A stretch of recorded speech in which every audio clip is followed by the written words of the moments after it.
దేవుని యొక్క చిత్తం ఏంటంటే ప్రతి విషయమందు ఏం చేయాలి? ప్రతి విషయంలో కృతజ్ఞత చెల్లించాలి. ప్రతి విషయంలో దేవునికి థ్యాంక్స్ చెప్పాలి. అప్పుడు దేవుడు ఇంకా వీళ్ళకి మేలు చేయాలి, ఇంకా ఉపకారం చేయాలి, ఇంకా సహాయం చేయాలని ఆయన ఆసక్తి కలిగి సహాయం చేస్తాడు. ఆసక్తి కలిగి దేవుడు మేలు చేస్తాడు. ఆసక్తి కలిగి దేవుడు కార్యాలు చేస్తాడు. కనుక దేవుడిని శోధించకుండా మన అవసరం దేవునికి తెలియజేసేటప్పుడు ముందుగా స్తుతులు చెల్లించినప్పుడు, థ్యాంక్స్ చెప్పినప్పుడు, ఆయనకి థ్యాంక్స్ అంటే చాలా ఇష్టం, కృతజ్ఞతలు అంటే చాలా ఇష్టం. అందుకని మనస్ఫూర్తిగా అంతరంగం అంతటితోటి దేవుడు చేస్తున్న మేలుకి మనం కృతజ్ఞతలు చెల్లించాలి. ఒక ఆయనంట 7 సార్లు మరణాన్ని తెప్పించుకున్నాడంట. 7 సార్లు. ఒకసారి రైల్లో వెళ్తున్నాడంట. ఆ మహానుభావుడు లెగ్ ప్రభావం ఏమో తెలియదు కానీ ఆ రైలు అంట ఏకంగా వెళ్ళిపోయి నదిలో పడిందంట. చాలామంది చచ్చిపోయారు కానీ ఈదుకుంటూ వచ్చేసాడు. మళ్ళీ ఇంకోసారి విమాన ప్రయాణం చేస్తున్నాడంట. విమానం కుప్పకూలిపోయింది. ఈయన బతికొచ్చేసాడు బయటికి. మళ్ళీ ఇంకోసారి రైలు ప్రయాణం చేశాడంట. మళ్ళీ రైలు ప్రయాణంలో రైలు నదిలో పడిపోయింది. ఈదుకుంటూ వచ్చేసాడు. మళ్ళీ ఇంకోసారి కారులో వెళ్తున్నాడంట. కారు యాక్సిడెంట్ అయిపోయింది. ఈయన కారే. కారు తుక్కు అయిపోయింది కానీ కారు నుంచి బయటపడ్డాడంట. మళ్ళీ ఇంకోసారి మళ్ళీ కారు యాక్సిడెంట్ అయింది.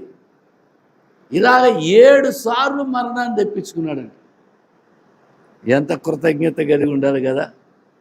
ఇక 8వ సారి చచ్చిపోయాడండి. కనుక దేవునికి మనం కృతజ్ఞతను కలిగి స్తుతులు చెల్లిస్తే, దేవుని పని మనం చేస్తే దేవుడు తప్పకుండా మనకి సహాయం చేసి మేలు చేస్తాడు. ముఖ్యంగా ఆరాధనలో ఎక్కువగా స్తుతి చెల్లించేటటువంటి స్వభావము, అలవాటు ఉండడం మంచిది. మనం ఎవరైనా సరే ఆరాధన అయిపోయి పాటలు పాడతారు కదా, ఆ పాటలు పాడేటప్పుడు అవి దేవునికి స్తుతి చెల్లించే విధంగా ఆ పాటలు ఉంటే పరిశుద్ధాత్మ దేవుడు మన మధ్యకు వస్తాడు. ఆయన మనల్ని బలపరుస్తాడు. మీకు తెలుసు కదా, ఎలీషా దగ్గరికి రాజుగారు వచ్చినప్పుడు యుద్ధానికి వెళ్తున్నాను, దేవుని చిత్తం ఏంటో కనుక్కొని చెప్పంటే, అప్పుడు ఎలీషా అన్నాడు కదా, వాద్యకుని ఒకరిని తీసుకురండి నా దగ్గరికి. అతడు వాద్యం వాయిస్తుంటుండగా నేను మీకు దేవుని యొక్క చిత్తాన్ని తెలియజేస్తానన్నాడు. అప్పుడు ఒక వాయిద్యకుడిని తీసుకొచ్చినప్పుడు వాయిద్యకుడు వాయిద్యం వాయిస్తుంటే ఎలీషా మీదకి దేవుని ఆత్మ వచ్చింది.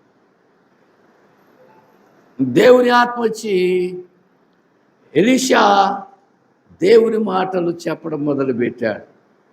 హల్లెలూయా, దేవునికి స్తోత్రం. మనోడు మంచి స్పీడ్గా ఉన్నారు, ఏమి తీట్లా. చెప్పమ్మా, నువ్వు చెప్పు. రాజుల గ్రంథం 1వ గ్రంథం, 2వ గ్రంథం, 3వ గ్రంథం, 4వ గ్రంథం కాదా? Right, good. రాజుల గ్రంథం 2వ గ్రంథం 3వ అధ్యాయము 15వ వచనం చదువు. నా యొద్దకు వీణ వాయించగలను ఒకడిని తీసుకొని రమ్ము. వాద్యకుడు ఒకడు వాద్యము వాయించుచుండగా యెహోవా హస్తం అతని మీదకి వచ్చాను కనుక అతడు ఈ మాట ప్రకటన చేశాడు. ఇప్పుడు పాటలు పాడటం కూడా ఏదో అలవకగా కాదు పాడేది. ఆ పాటలు దేవుని యొక్క హస్తం దిగి రావాలన్నమాట. అటువంటి విధముగా పాడాలి. పరలోకంలో యెషయా గ్రంథం 6వ అధ్యాయంలో 1వ వచనం నుంచి కొన్ని వచనాలు చదువుకుంటే, రాజైన ఉజ్జియా మృతి నొందిన సంవత్సరం అత్యున్నతమైన సింహాసనమందు ప్రభువాస్యులైనట్టు నేను చూశాను. ఆయన చొక్కా అంచులు దేవాలయమును నిండుకొనిను. ఆయనకి పైగా సెరుపులు నిలిచి ఉన్నారు. ఒక్కొక్కరికి 6 రెక్కలున్నాయి. ప్రతివాడు 2 రెక్కలతో తన ముఖమును 2తో తమ కాళ్ళను కప్పుకొనుచు 2తో ఎగురుచు వారు సైన్యములకు అధిపతి యెహోవా పరిశుద్ధుడు పరిశుద్ధుడని సర్వలోకమైన మహిమతో నిండి ఉన్నదని. ఏ స్వరం? ఆగాగు. ఏ స్వరం? ఏ స్వరం అంట? మనకే స్వరం వస్తుంది? గొప్ప స్వరముతో గాన ప్రతిగానములు చేయుచున్నారు. చూడండి, వారి కంఠస్వరం వలన గడపకములు పునాదులే కదిలిపోతాయి అంట. మందిరము ధూమము చేత నిండగా అయ్యో నేను అపవిత్రమైన పెదవులు కలిగిన వాడిని, అపవిత్రమైన పెదవులు కలిగిన జనుల మధ్య నివసించి తిని నేను నశించి తిని అని రాజును సైన్యములకు అధిపతి యెహోవాను నేను కన్నులారా చూచున్నాను అనుకొని, అప్పుడు శరాపుల్లో ఒక శరపు బలిపీఠం నుండి కారుతో నిప్పును తీసుకుని వచ్చి పెదవులకు తగిలించింది. నీ పెదవులకు తగిలింది కనుక నీ పాపమునకు ప్రాశ్చిత్తం అయిపోయింది అని చెప్పింది. నీ దోషం ఏమైపోయింది? తొలగిపోయింది. హల్లెలూయా. ప్రియ దేవుని పిల్లలారా, వాళ్ళు గొప్ప స్వరంతో గాన ప్రతిగానాలు చేస్తుంటే ఆ యొక్క గడప కమ్ముల పునాదులు అదురుతున్నాయంట. అది స్తుతి అంటే. అర్థమైందా? ఒక మాట ఏంటంటే, అక్కడ స్తుతి అంటే స్వరం గురించి చెప్పారు, కానీ కొంతమంది ఏకంగా డ్యాన్స్ చేసేస్తున్నారు. ఈ డ్యాన్స్ వలన ఏమవుతుందంటే, ఏమైనా గట్టిగా అడిగామనుకోండి, దావీదు డ్యాన్స్ చేసాడు మేము డ్యాన్స్ చేస్తున్నాం. పోనీ దావీదు మగోడు డ్యాన్స్ చేశాడు, ఆడవాళ్ళు కూడా డ్యాన్స్ చేయడం ఎందుకు? మగోడు డ్యాన్స్ చేసాడు, పర్వాలేదు. ఇప్పుడు ఆడమగ తేడా లేకుండా మేము కూడా డ్యాన్స్ చేస్తామంటే కుదురుతుంది కదండి. కొన్ని స్త్రీలకి పరిమితులు ఉన్నాయి.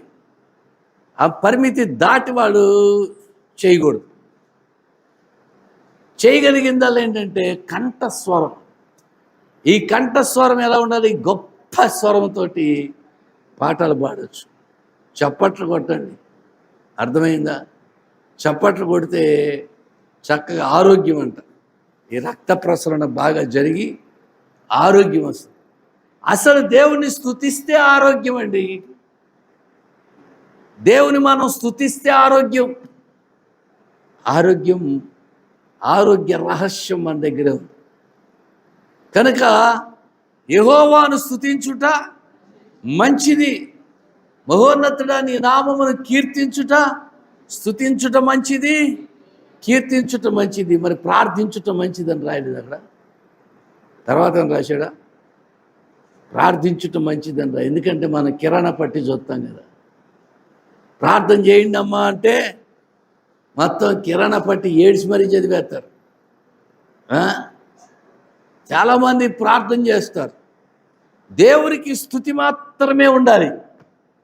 ఎందుకంటే మీరు అడగక మునిపే మీకు అక్కరగా ఉన్నవేవో ఆయనకి ముందే తెలియను. మత్తయి శుభవార్తలో మాట ఉంటుంది. మీరు అడగక మునిపే మీకు అక్కరగా ఉన్నవేవో ఆయనకు ముందే తెలుసు. కాబట్టి మీరు ఆయన రాజ్యమును నీతిని వెతకండి, అప్పుడు అవన్నీ మీకు అనుగ్రహించబడతాయి. కాబట్టి మీరు అడగక మునిపే మీకు అక్కరగా ఉన్నవేవో ఆయనకి తెలుసు. చూడండి 6వ అధ్యాయంలో ఉంటుందా, 32వ వచనం. అది కాదు, మీరు అడగక మునిపే. అమ్మా 8వ వచనం. నేను ఒకటి చెప్తే వీళ్ళు ఒకటి చూస్తున్నారు. ద్రాక్షవల్లి నేను, ఈగలు మీరు. ఈ ఈగలు బెల్లం ఉన్నప్పుడు వస్తాయి.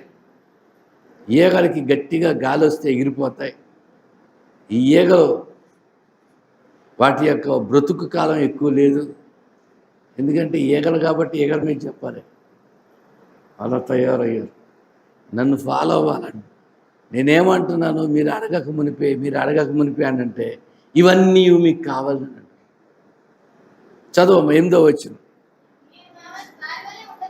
మీరు వారి వలె ఉండకుడి, మీరు మీ తండ్రిని అడగక మునిపే మీకు అక్కరగా ఉన్నవేవో ఆయనకి తెలుసు. మీరు అడక్క ముందే తెలుసు ఆయనకి. ఒక మాట ఏంటంటే, మనం స్తుతించకపోవటం వలన ఆశీర్వాదాలు పోగొట్టుకుంటాం. మనం కృతజ్ఞత చెల్లించకపోవటం వలన దేవుని ఆశీర్వాదాలు, దేవుడు మన కొరకు సిద్ధపరిచిన ఆశీర్వాదాలు ఉన్నాయండి. చూడండి, కీర్తన 31:19. కీర్తన 31వ అధ్యాయం 19వ చరణం. నీ యందు భయభక్తులు గల వారి నిమిత్తం నీవు దాచి ఉంచిన మేలు ఎంతో గొప్పది. నరుని ఎదుట నిన్ను ఆశ్రయించిన వారి నిమిత్తము నీవు సిద్ధపరిచిన మేలు ఎంతో. ఇప్పుడు గొప్ప మేలుల్ని దేవుడు దాచిపెట్టాడు, సిద్ధపరిచాడు. వాటిని పొందుకోవడానికి మనము స్తుతించాలి దేవుని. ప్రతి విషయంలో దేవునికి కృతజ్ఞత చెల్లించాలి, స్తోత్రాలు చెల్లించాలి, స్తుతులు చెల్లించాలి. కేవలం స్తుతి చెల్లించటం వలన, ప్రార్థించటం వలన కాదు. చాలామందికి కుటుంబ ప్రార్థన ఉంది. ఇక కుటుంబ ప్రార్థనలో యేసు ప్రభు వచ్చి కూర్చుంటే ఇక్కడ కిరాణా పట్టీలు లేక ఆయన వెళ్ళిపోతున్నాడు. నాకు అది కావాలి నాయన, మా ఆయనకి ఇది కావాలి నాయన, మా పిల్లలకి అది కావాలి నాయన, మా పిడుగులకి ఇది కావాలి. పిల్లలు పిడుగులు కదా, అందుకని పిల్లలకి పిడుగులకి అవి కావాలి, ఇవి కావాలి. మీరు అడగద్దు, అడగక మునిపే మీకు అక్కరగా ఉన్నవేవో తెలుసు. ఇంకా కాదుకూడదంటే మొత్తం 7 అడుగుడి మీకు ఇవ్వబడును, వెదుకుడి మీకు దొరుకును, తట్టుడి మీకు తీయబడును. అడుగు ప్రతివాడు పొందును. మీరు అడిగితే ఏం చేస్తాడంటే ఆయన ఇస్తాడు. అడుగు ప్రతివాడు పొందును, వెదుకువానికి దొరుకును, తట్టువానికి తీయబడును. మీలో ఏ మనుషుడైనా తన కుమారుడు తన రొట్టెని అడిగిన ఎలా వానికి రాతినిచ్చిన, చేపను అడిగితే పావునిస్తాడా? మీరు చెడ్డవారయుండి మీ పిల్లలకి మంచి ఇవ్వని ఎరిగి ఉండగా పరలోకమందున్న మీ తండ్రి మరి నిశ్చయముగా, అంతకంటే ఎంతో నిశ్చయముగా మంచి ఇవులు ఇస్తాడు దేవుడు.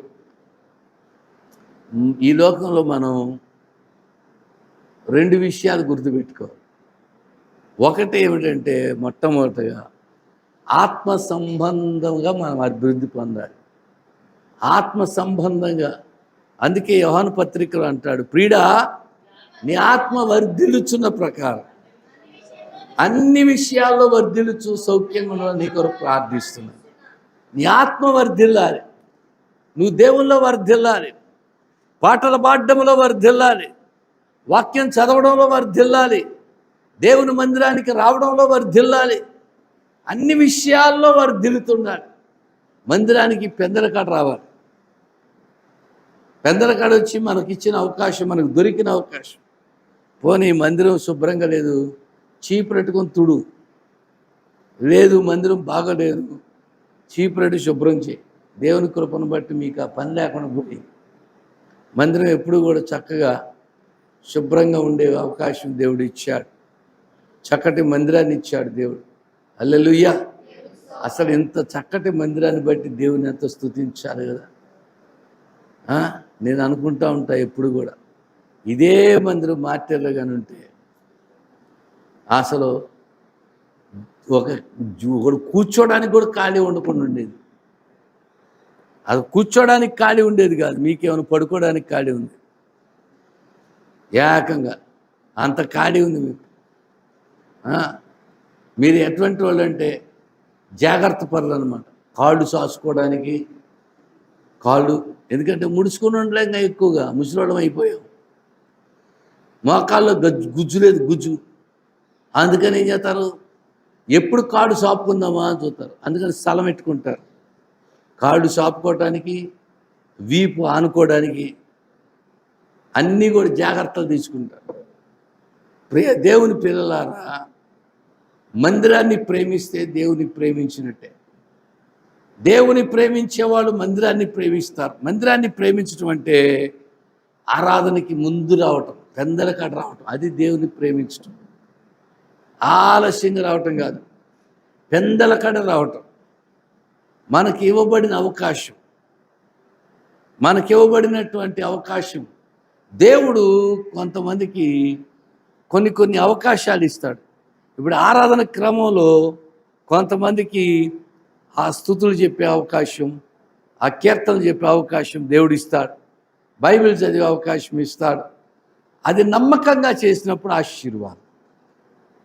మనం నమ్మకంగా చేయకుండా నిర్లక్ష్యంగా చేస్తే, ఎందుకంటే దేవుని వాక్యం చెప్పింది, యెహోవా కార్యములను అశ్రద్ధగా చేయవాడు శాపగ్రస్తుడవుతాడు. దేవుడు నీకు ఒక పని అప్పచెప్పాడు, అది ఒకవేళ స్తుతులు చెప్పడమో లేకపోతే కీర్తనలు చెప్పడమో ఏదో ఒకటి అప్పగించినప్పుడు అది నమ్మకంగా దేవుడు ఆశీర్వదించే విధముగా పూర్ణ హృదయంతో పూర్ణ మనస్సుతోటి ఆ పని చేయాలి. మనం దేవుడు ఏది అప్పగించినా దేవుని మీద సణుక్కునేటటువంటి విధంగా ఉండకూడదు. దేవుడు మనకు అప్పగించే పని, మనం దేవుడిని ఎరగనప్పుడు మనం రక్షించుకుని ఆయనకి సమీపంగా తీసుకొచ్చుకుని ఆయన మందిరంలో ఒక బాధ్యతని ఇచ్చినప్పుడు అంటాడు కదా యాజకుడైన యెహోషువతోటి, జకర్యా గ్రంథం 3వ అధ్యాయంలో ఆఖరి మాటలు మనం చదివితే, నా మందిరములో నిలుచు భాగ్యమును నీకు ఇస్తాను. దేవుడు అంటున్నాడు, నా మందిరములో నిలిచే భాగ్యం నీకు ఇస్తాను. చూడండి, మందిరంలో నిలిచే భాగ్యం. 3వ అధ్యాయం 7వ వచనం, సైన్యములకు అధిపతి యెహోవా సెలవిచ్చేదండి, నా మార్గములలో నడుచుచు నేను నీకు అప్పగించిన దానిని భద్రంగా గైకొనిన ఎడల నీవు నా మందిరం మీద అధికారి అయ్యుండి నా ఆవరణములను కాపాడువాడు అవుతావు, మరియు ఇక్కడ నిలబడి వారికి కలిగినట్లు నా సన్నిధిని నిలిచే భాగ్యం నీకిస్తాను అన్నాడు. దేవుని సన్నిధిలో నిలిచే భాగ్యం అంటే ఇక్కడ కాదు, అక్కడ నిలబడాలంటే దేవుడు అంటున్నాడు కదా, నా మార్గములన్నింటిలో కూడా జాగ్రత్తగా నడుచుకో, నేను అప్పగించిన దాన్ని భద్రంగా కాపాడు, నా మందిర ఆవరణమని జాగ్రత్తగా కాపాడు. అంటే కాపాడటం అంటే దేవుని పని చేయటం, మందిరానికి పరుగున రావటం, మందిరంలో ఆరాధనలో పాల్గొనటం, స్తుతుల్లో పాల్గొనటం. మనం ఏం చేయగలమో అది ప్రభు కొరకు చేసినప్పుడు మనం ప్రభుని ప్రేమించిన వాళ్ళం. ఎప్పుడైతే ప్రభుని ప్రేమించిన వాళ్ళం అవుతామో అప్పుడు ప్రభు మీదే మన మనసు. ప్రభు అంటారు కదా, ఎవరైతే ప్రభుని ప్రేమిస్తారో వాళ్ళు దేవునికి ఎరుకైన వాళ్ళే అని రాయబడింది. ప్రభుని ప్రేమించే వాళ్ళే దేవునికి ఎరుకైన వాళ్ళు. అంటే దేవునికి తెలిసిన వాడు. దేవునికి తెలిసిన వాళ్ళు ఎవరంటే ప్రభుని ప్రేమించేవాడు, దేవునికి తెలిసిన వాడు. కనుక ఇప్పుడు ప్రభుని ప్రేమిస్తున్నామా? కొరింథీ పత్రిక 1వ పత్రిక 8వ అధ్యాయము 3వ వచనం, ఒకడు దేవుని ప్రేమించిన అతడు దేవునికి ఎరుకైన వాడే. హల్లెలూయా, దేవునికి స్తోత్రం. మనంగాన దేవుని ప్రేమిస్తే మనం దేవునికి తెలిసిన వాళ్ళమవుతాం, దేవునికి ఎరుకైన వాళ్ళమవుతాం. కనుక ప్రియ దేవుని పిల్లలారా, మనం దేవునికి తెలిసినప్పుడు దేవుడు అంటాడు కదా, యెహోవా యందు భయభక్తులు గల వారి చుట్టూ దేవుడు ఆయన దూతను కావలి పంపుతాడు. యెహోవా యందు భయభక్తులు గల వారి చుట్టూ ఆయన దూత కావలి ఉండి వారిని రక్షించును. 34వ కీర్తనలో కదా, యెహోవా యందు భయభక్తులు కలిగి ఉంటే ఆయన దూత వాళ్ళని ఏం చేస్తుంది? రక్షిస్తుంది. అలాగే ఇంకొక మాట అంటాడు కదా, నీ మార్గములన్నిటిలో నిన్ను కాపాడుటకు ఆయన నిన్ను గూర్చి తన దూతలకి. చూడండి, దేవునికి ఎరుకైన వాళ్ళైతే దేవుడు మన మార్గములన్నిటిలో మనల్ని కాపాడడానికి ఏం చేస్తాడట? తన దూతను ఆజ్ఞాపిస్తాడు.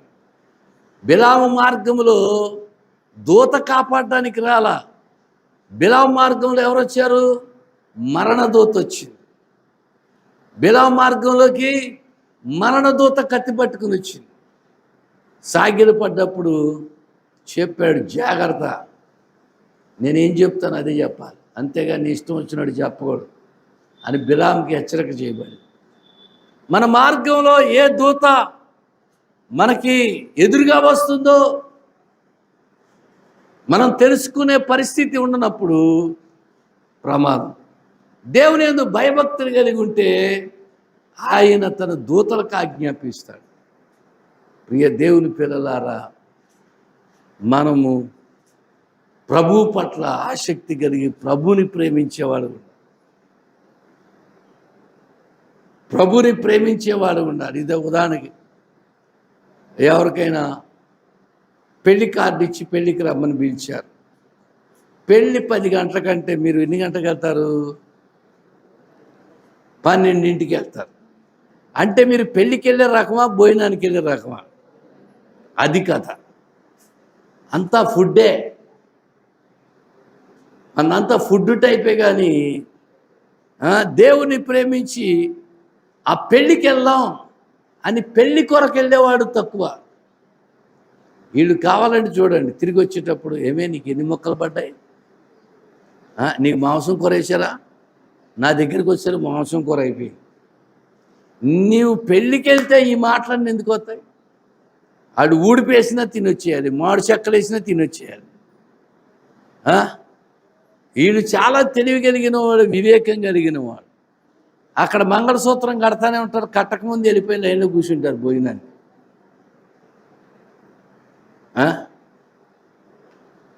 నాకు పాపం ఏంటంటే, ఎక్కడ పెళ్ళికి వెళ్ళినా హోటల్ భోజనమే దిక్కు. ఎందుకంటే ఆ కుర్చీలు అట్టుకుని లైన్లో నుంచోలేను నేను. అందుకని పెళ్లి చేసేసి తిన్నగా ఏదో హోటల్ చూసుకుని, పెళ్ళి అయిపోయాక ఇంకా పెళ్లి కొడుకు పెళ్లి కూతురు కానీ, పెళ్లి కొడుకు తరపోడు కానీ, పెళ్లి కూతురు తరపోడు కానీ, పాస్టర్ గారిని పట్టించుకుని అయిపోయింది. ఇక ఆడి పని ఆడ అవసరం అయిపోయింది. అందుకని ఇంక అసలు పట్టించుకోరు. ఇక ఏం చేస్తాం, ఒకరోజు ఇక్కడే పాలకొల్లోని అదే లాక్పేటలో పెళ్లి చేసాం. పెళ్లి చేసిన తర్వాత మన సంఘం అమ్మాయే, ఆ అమ్మాయికి అక్కడ పెళ్లి చేసాం. సరే, అక్కడ పాస్టర్ గారు పెళ్లి చేశాడు, నేను పెళ్లి కూతురు తరపున వెళ్ళాను. వెళ్ళిన తర్వాత ఇక చూడండి, అయిపోయింది, పెళ్ళి అయిపోయింది. పెళ్లి కూతురు వాళ్ళు పట్టించుకోవట్లా, పెళ్లి కొడుకు వాళ్ళు పట్టించుకోవట్లా. అప్పటికి 1 గంట అయిపోయింది. సరేనని చూసేసరికి అందరు కుర్చీలు అట్టుకుని నుంచున్నారు.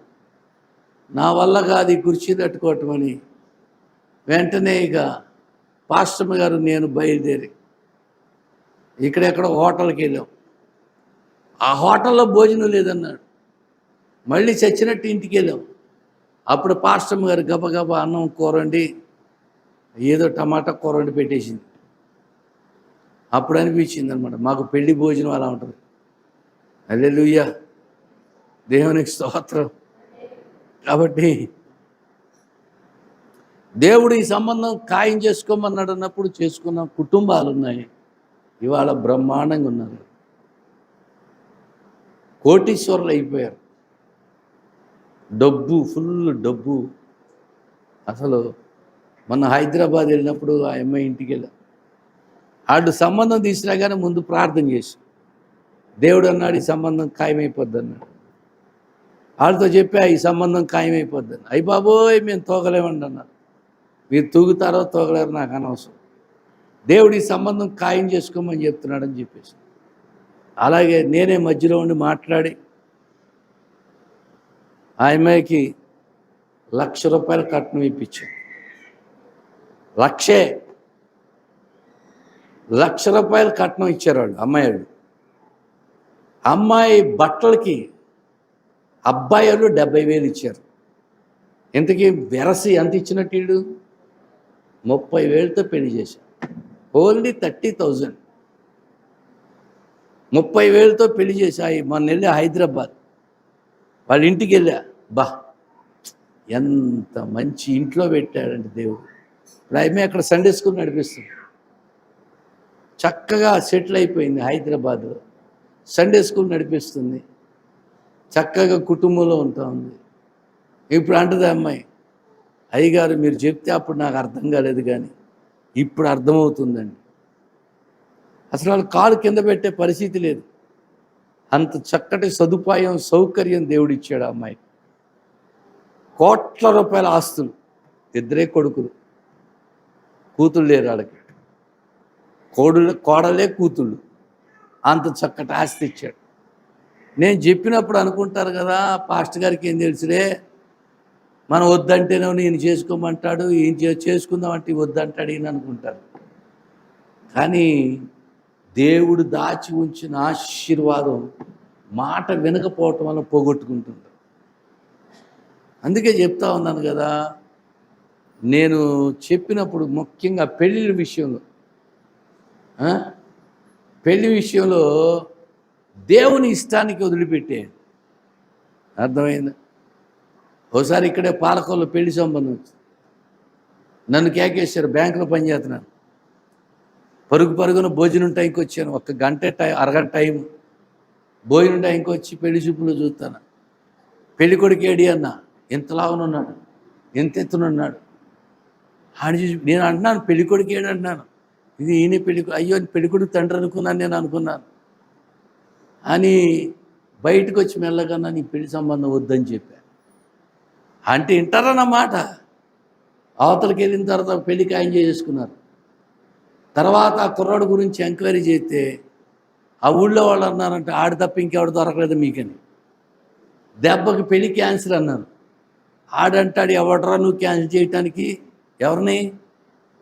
పెళ్లి కూతురు తండ్రిని. పెళ్లి కూతురుతో అన్నాడంట, మీ బాబు మన కోసం ఎన్ని డబ్బులు దాచాడు అన్నాడంట.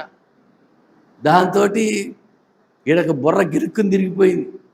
ఈలోగా ఎంక్వైరీ చేస్తే ఆడు తప్ప ఎవడు దొరకలేదు మీకు అన్నాడంట. ఇక చూడండి, మాకొద్దు పెళ్ళి క్యాన్సిల్ అన్నారు. ఎవడరా నువ్వు క్యాన్సిల్ చేయడానికి, కార్లు వేసుకుని వచ్చేతనం ఉన్నాడరా, మీ సంగతి తేల్చేస్తామన్నారు. అంతే, ఇంటికి తాళం పెట్టేసి పారిపోయారు మొత్తం అంతా. ఎందుకు వచ్చింది తెప్పాలండి, నా మాట ఎక్కదే. అరే దేవుడు చూపిస్తాడు, చెప్తాడు, ఇదిగో ఈ సంబంధం ఖాయం చేసుకోండి అని చెప్పినప్పుడు దేవుని మాటకి లోబడితే గొప్ప ఆశీర్వాదం చూస్తాం. కొంతమంది ఏమనుకుంటారంటే దేవుడు చెప్పాడంటే ఈయనకి అనుకుంటూ ఉంటారు. చాలామంది అపార్థం చేసుకునేవాడు కూడా ఉంటారు. ఒక అబ్బాయికి పెళ్లి సంబంధం కోసం నా దగ్గరికి వచ్చి ప్రార్థన చేయమన్నారు, ఉపవాస ప్రార్థన రోజు. నేను కళ్ళు మూసుకోగానే ఒక అమ్మాయి కనబడుతుంది. ఆ అమ్మాయి నేను ఎప్పుడు చూడలే అసలు.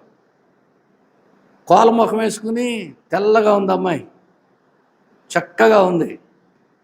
వెంటనే ఆమెనని చెప్పాను, అబ్బాయి కోల ముఖం వేసుకుని ఉందయ్యా, తెల్లగా ఉందయ్యా అమ్మాయి. అమ్మాయి ముఖాన్ని చూశాను నేను అన్నాను.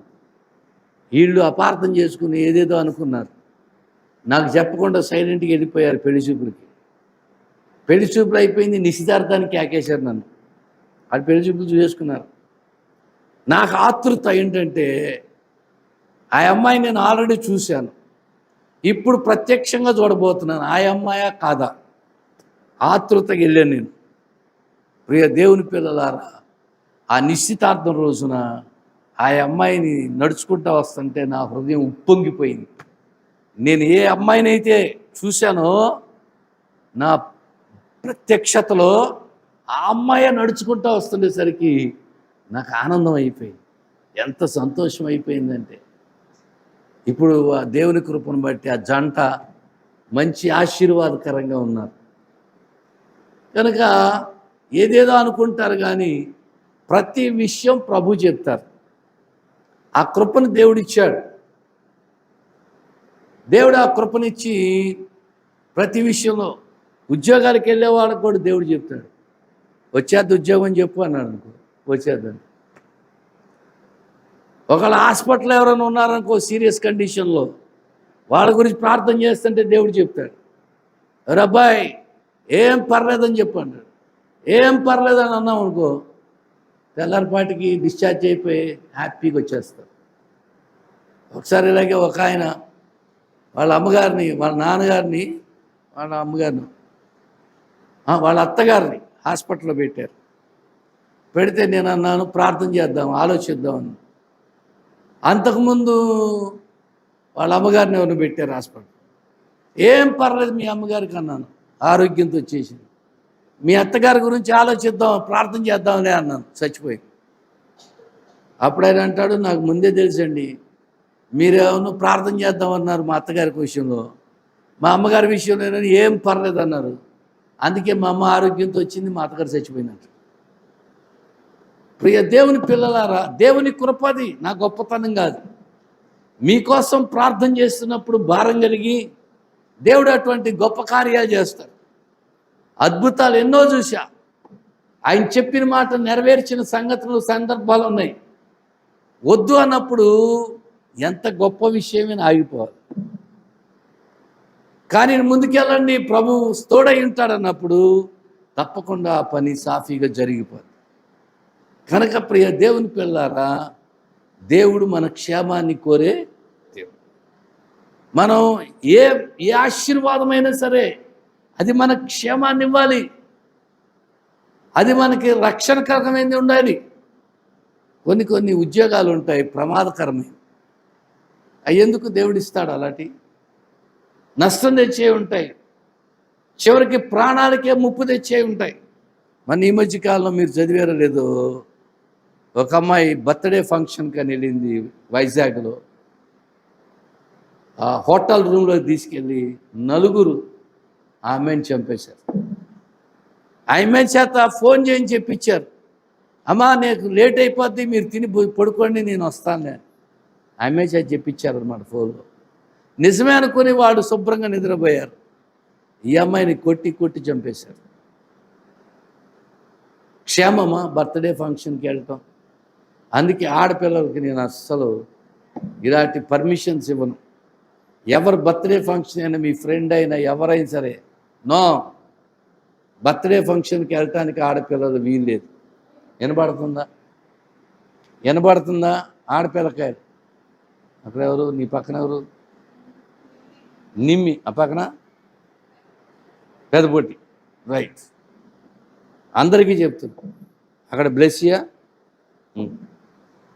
అందరికీ చెప్తున్నా, బర్త్డే ఫంక్షన్లో తల్లిదండ్రులైన మీరు పిల్లల బర్త్డే ఫంక్షన్కి వెళ్తానంటే పంపకండి, అస్సలు వెళ్ళొద్దు. ఏ ఫంక్షన్ వద్దు, క్షేమంగా ఉంటుంది చాలు. మన నలుగురు పిల్లలు చక్కగా షికార్కని వెళ్ళి అక్కడేదో డ్యామ్లోనే అక్కడ ఈత ఎత్తుమాలు పెట్టారు నలుగురు. ఎందులోనే ఆ జలపాతం ఏదో కదా, దెబ్బకి నీళ్ళు వచ్చి ముగ్గురు కొట్టుకుపోయి చచ్చిపోయారు. ఒక పిల్ల పరిస్థితి ప్రమాదంగా ఉందన్నారు, బతికిందో చచ్చిందో తెలియదు. అందరి వయసు 16-17 సంవత్సరాలు, ఓన్లీ 16 years ఆఫ్ ఏజ్. ఈ ఆడపిల్లలకు అవసరమా ఆ జలపాతాల దగ్గరికి వెళ్ళటం? ఏమోనండి, చిన్నప్పుడు మగపిల్లలమైన మేమే అలాంటి ప్రాంతాలకు వెళ్ళడానికి భయపడేవాళ్ళం. ఇప్పుడు ఆడపిల్లలకు భయం లేదు, ఏం లేదు, వెళ్ళిపోతున్నారు. సావు ఎదురవుతున్నా వెళ్ళిపోతున్నారు, చచ్చిపోతున్నా ఎదురైపోతున్నారు. భయం అనేది లేకుండా పోతుంది ఈ పిల్లలకు. కాబట్టి జాగ్రత్త. తర్వాత దేవుని మీద సణుక్కున్నా, దేవుని మీద ఆయాసపడినా ఉపయోగం ఉండదు. అందుకే మన జాగ్రత్తలు మనకు ఉండాలి, మన జాగ్రత్తల్లో మనం బతకాలి. అర్థమవుతుందా? ఎప్పుడైతే భక్తి కలిగి ఉంటావో నీ గురించి దేవుడు శ్రద్ధ తీసుకుంటాడు.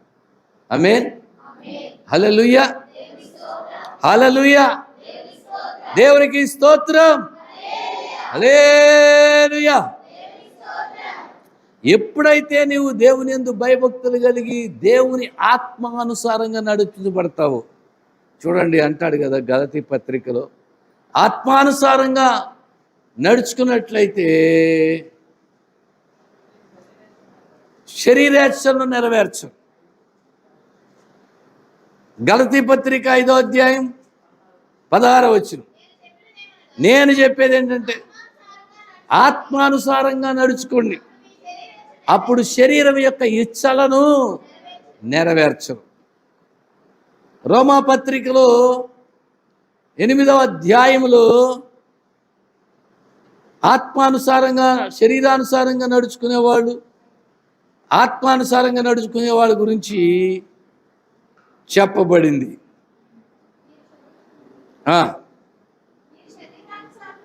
వచనం చెప్పు.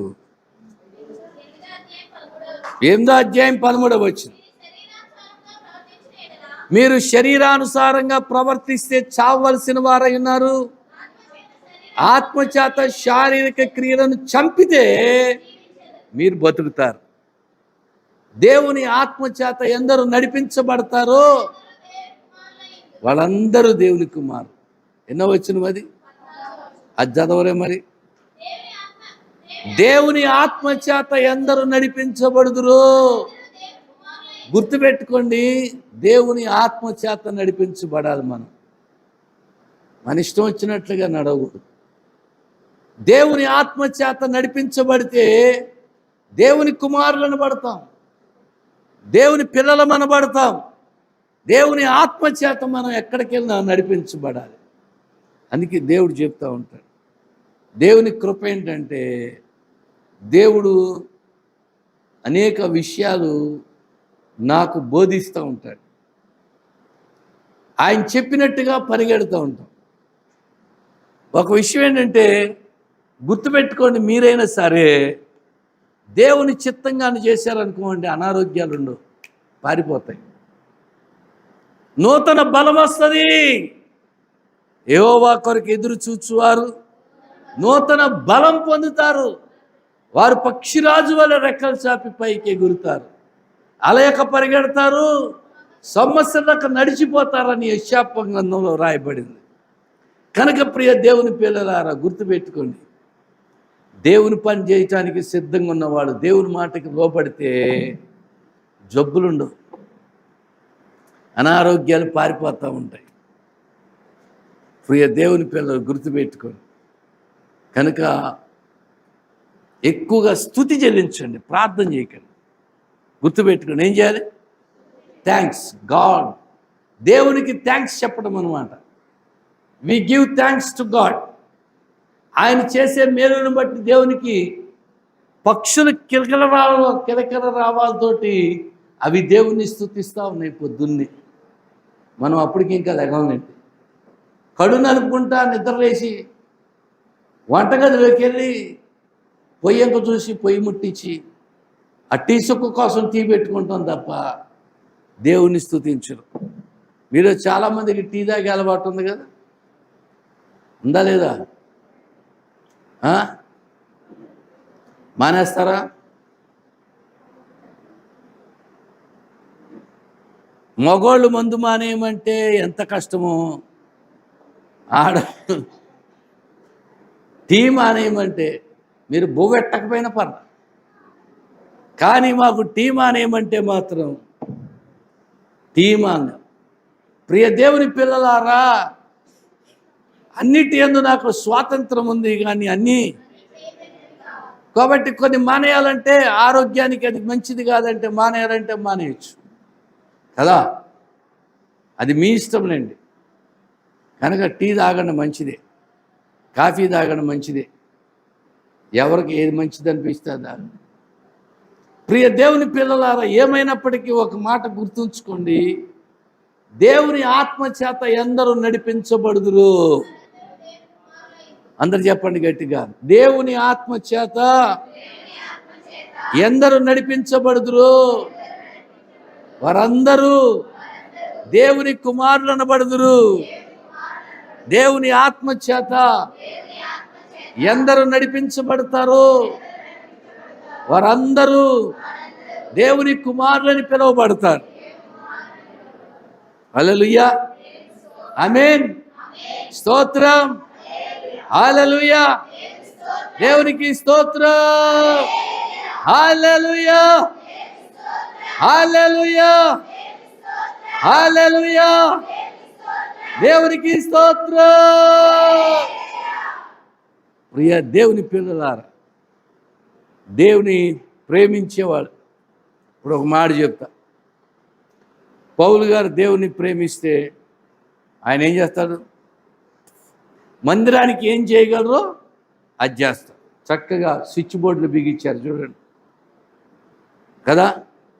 చాలా కష్టపడ్డా కదా బాబు. ఊరికి నీళ్ళు తీసుకెళ్ళి పెట్టావా? చెప్పు బాబా. అలా కావదు, ఎలా తీసుకెళ్ళి అలా పెట్టడానికి కావదు. ఆ వైర్లు లాగి పాపం ఎన్ని రోజులు చేసావు నాన్న? ఒకరోజు, 2 రోజులు. ప్రభుని ప్రేమించాడు కనుక ప్రభు యొక్క మందిరం కొరకు ఏం చేయాలి? ఇప్పుడు దేవుని ప్రేమించామంటే అది కనపడాలండి, ఏదో ఒక రకంగా, ఏదో ఒక రూపంలో. ఏం బాబురాజు, దేవుని ప్రేమించామంటే అది ఏదో రూపంలో కనపడాలి కదండి. దేవుని ప్రేమించాను చెప్పుకుంటే కాదు. ఇప్పుడు నేను మీ ఇంటికి వచ్చాను, నేనంటే మీకు చాలా ప్రేమ. గుక్కడి గ్లాతో మంచి లేకపోతే ఎండాకాలం సచ్చూరుకుంటాను. అయ్యా పాస్టర్ గారు, మీరంటే మాకు చాలా ప్రేమ, అభిమానం, గౌరవం అండి అని చెప్పి ఎన్ని మాట చెప్పి మీ ఇంటి ముందుకు వచ్చాను అనుకోండి, కనీసం లోపలికి రమ్మని పిలవకపోతే ఏం గౌరవం అంటారు? కొంతమంది లోపలికి కూడా రమ్మన్నారు. అప్పుడు అనుకుంటాను, వాళ్ళ ఇంట్లోకి దేవుని ఆశీర్వాదం వాడు కోరుకోలేదు. స్వార్థ ప్రకటించే వారి పాదాలు పర్వతం మీద సుందరములైనవి, మా పాదాలు ఎక్కడ మోపితే అక్కడ ఆశీర్వాదం. హల్లెలూయా, దేవునికి స్తోత్రం. హల్లెలూయా. అదే విచిత్రము, కొంతమంది ఇంట్లోకి కూడా రమ్మని కేకేయరు. నాకు అవసరం లేదండి, మీ ఇంట్లోకి రావాల్సిన అవసరం అసలు లేదు, నాకే మంచిది అనుకోండి. కానీ ఏ ఇంట్లోకి వెళ్ళి ప్రార్థన చేశానో అవి పూరి గుడిసెలల్లో ఇవాళ డాబాలు అయిపోయినాయి, తాటాకు పాకలల్లో ఇవాళ డాబాలైనవి. ఏ ఇంటి దగ్గరికి వెళ్ళి ప్రార్థన చేశాను, ప్రియ దేవుడి పిల్లలు, అంతే గొప్ప ఆశీర్వాదాన్ని దేవుడిచ్చాడు. దేవుడు అలా మలిచాడు, అలాంటి ఆశీర్వాదం ఇచ్చాడు. కనుక గుర్తుపెట్టుకోండి, దేవుని ఆత్మ చేత రేపబడి నడిపించబడాలి. దేవుని ఆత్మ మనల్ని రేపాలి దేవుని పని చేయడానికి. మందిరం అయితే అన్ని ఎక్కువ ఆత్మలు వస్తాయి, అది ఆశ. ఎంత పెద్ద మందిరం కడతాము. ఇంకోటి ఏంటంటే, ఇది గ్రౌండ్ లెవెల్లో ఉంది కాబట్టి చాలా సౌకర్యం, ఇది సదుపాయం కలిగింది. మార్టేర్లో ఒక అంతస్తు ఎక్కాలి, అందుకనే పెద్దోళ్ళు అంటే పాపం పెద్ద వయసు ఉన్న వాళ్ళు రాలేరు, మార్టేర్ చర్చిలోకి రారు. ఎందుకంటే మెట్లు ఎక్కలేక. దానికోసం లిఫ్ట్ ఒకటి ఏర్పాటు చేద్దామని అక్కడ ఆలోచన. అక్కడ స్థలం లేదు ఇక, అందుకని దాని గురించి ఆలోచిస్తున్నాం. ఇవన్నీ డబ్బులుండి కాదు, కానీ చితి సారకపు మ్రాను అన్నట్లుగా చరస్థిరాస్తులను దేవుని కొరకు పెట్టాలనే ఉద్దేశంతో మా ప్రయత్నం చేస్తున్నాం. హల్లెలూయా, దేవునికి స్తోత్రం. కనుక ఈ మందిరాన్ని పొడిగించాలి. మరి మీ అందరి సహకారం కావాలి. మీ అందరి సహకారంతో మందిరాన్ని పొడిగిద్దాం. కొంతమంది ఆత్మ ఎంత ప్రేరేపించినా వాళ్ళ హృదయాలు బండబారిపోతాయి, రాయిలాగా అయిపోతాయి. అందుకే వాడు కథలు చలనం ఉండదు. కానీ కొంతమంది త్వరగా రేపబడతారు, త్వరగా ప్రేరేపించబడతారు. అట్టివారు దేవుని ఆశీర్వాదాలు పొందుకోగలుగుతారు. కనుక ప్రభు కృపను బట్టి మనకు ఆరోగ్యం ఇచ్చిన దేవుడు. హాస్పిటల్స్ చూస్తున్నాం, కాళ్ళు ఇరిగిపోయి, చేతులు ఇరిగిపోయి, గాయాలయ్యి, కొంతమంది కిడ్నీలు పాడైపోయి, గుండె పాడైపోయి, రకరకాల జబ్బులతోటి ఏ హాస్పిటల్ చూసినా కూడా అసలు ఇసుకేస్తే రాదన్నట్టుగా ఉన్నారు జనం. దేవుడు మనకి ఎంత ఆరోగ్యం ఇచ్చాడు కదా. కాబట్టి దేవుని ఏం చేయాలి? మనం స్తుతించాలి. హల్లెలూయా, దేవునికి స్తోత్రం. హల్లెలూయా. దేవుని ఆత్మ చేత ఎందరూ నడిపింపబడుదురు. అండర్లైన్ చేసుకోండి, అందరూ అండర్లైన్ చేసుకోండి పిల్లలు. దేవుని ఆత్మ చేత ఎందరూ నడిపించబడతారో వారందరూ దేవుని కుమారులు, దేవుని పిల్లలు అన్నమాట. మనం ఎప్పుడైనా సరే దేవుని ఆత్మ చేత నడిపించబడాలి. కనుక ప్రియ దేవుని పిల్లలారా, దేవుని ఆత్మ మనల్ని అట్టి కృపతో నడిపించును గాక. ఆమేన్. ప్రార్థన.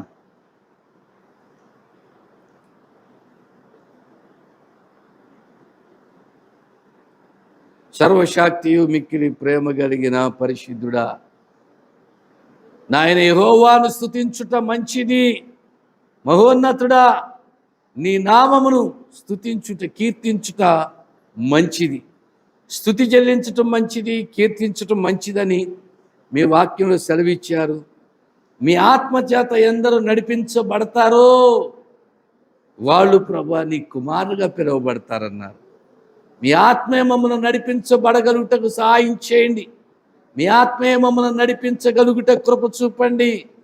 మీ ఆత్మ చేత రేపబడగలుగుటకు సహాయం చేయండి. మిమ్మల్ని ప్రేమించామని ప్రభువా మాటలతో కాక క్రియల్లో కనపరచగలిగినట్లు సహాయం చేయండి. ఎవరినైతే మేము ఎక్కువగా ప్రేమిస్తామో వాళ్ళ కొరకు ఆలోచిస్తాము నాయన. అలాగే నిన్ను ప్రేమిస్తే నీ కొరకు మేము ఆలోచించేవారిగా ఉంటాం. నిన్ను ప్రేమించేవారిగా సిద్ధపరచుమని వచ్చిన బిడ్డలందరినీ మీరు పేరు పేరున దీవించి ఆశీర్వదించుమని యేసు నామములో వేడుకొని ప్రార్థన చేస్తున్నాము తండ్రి. ఆమేన్.